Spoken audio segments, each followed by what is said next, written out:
Hello, everybody. Welcome to Sportiversity's Big Blue Crew Zone. And I want to go over what happened yesterday with ownership of the Giants putting their faith in Ben McAdoo and saying they're not going to fire him until the end of the season. I think that's a ridiculous thing to do. I think they should get him out of there as fast as possible and get the new resume in there and start getting the players acclimated as soon as possible.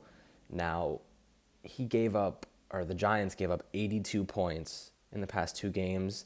They were blown out at home to the Los Angeles Rams, and then now they lost to a winless 49ers team. I think it's time to make a change, and it's time to make a change fast because you might as well get some new guys in there, some new coaching staff members, and get the process moving because at this point, it's only going to keep going downhill. They're playing the Chiefs next Sunday, so that's almost a guaranteed loss unless they can pull out another miracle like they did in Denver. I want to talk about a few things quickly. So Eli Manning, unfortunately, had one of the most embarrassing turnovers, as he usually has one of them every year, just something that you don't really understand how is possible. He fumbled the football in the first quarter, and he basically threw it at the ground. It almost looked like everyone.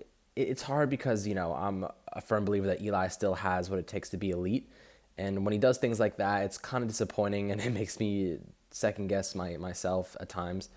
But in this situation, I still think Eli is fine. I think, the offense didn't look bad. Sterling Shepard had a big day. Evan Ingram had another touchdown. The running game was okay, nothing special. But the offensive line is obviously going to be the problem that's still going to go on until the end of the season. I think that in the 2018 draft, offensive lineman is going to be a priority, but I don't think that they should take an offensive lineman if Saquon Barkley from Penn State is there. I think they go Barkley. He's a generational talent. If you have Evan Ingram, Barkley, and Odell Beckham Jr. lining up on offense, I'm pretty sure you're going to be one of the best offenses in the league. They spend a second-round pick, in my opinion, on an offensive lineman. They have Desmond Harrison, as I am predicting that they will take him in the second round. He's a former Texas lineman, but he was kicked out of school because of failed drug tests, and he ended up going to West Georgia, where he is showing insane NFL caliber, athleticism, speed, size. He has it all, and I think that he won't get out of the second round. So definitely something to consider going forward. He should be a target and someone that we'll be scouting later in the season as things progress and the college football continues on. So as of right now, Giants are in complete disarray. The team is crumbling. Ben McAdoo is still the head coach, which I think shouldn't be the case any longer. What I think the message from the owners was for, John Mara said, we support Ben McAdoo. He's our coach. Obviously, this is a bad season.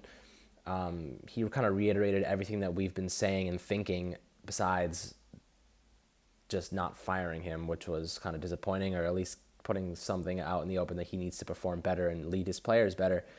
And the whole idea of bringing in Spags as the interim coach, maybe not the best idea, because if we break it down now, think about this for a second. If you think about last week, we were saying, oh, Spags should be the interim coach. They should bring him in.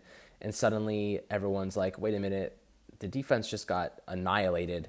Nobody even showed up. So maybe this isn't a coaching problem. But, who knows at this point? It could be anything.